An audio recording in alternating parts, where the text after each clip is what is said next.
Sa buong panahon na kasama niyo sa Darin, ni minsan di niyo nakita ang itsura niya. Opo. Nakamask kasi siya. Simula nung kinidnap ako hanggang sa makatakas ako. Nagkaroon ba kayo ng pagkakataon na makausap siya? Opo.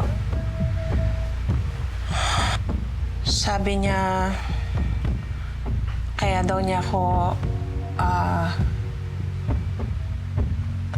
kinidnap dahil malaki daw ang kasalanan ni Daddy sa kanya.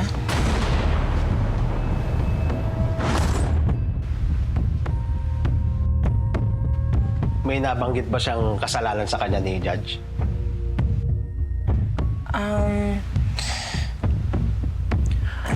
Investigation's over.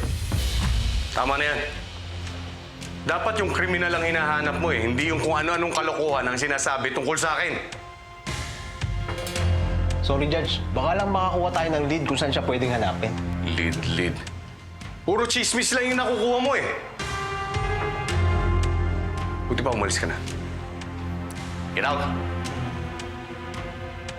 Out! Ma'am. Sensya na. Judge.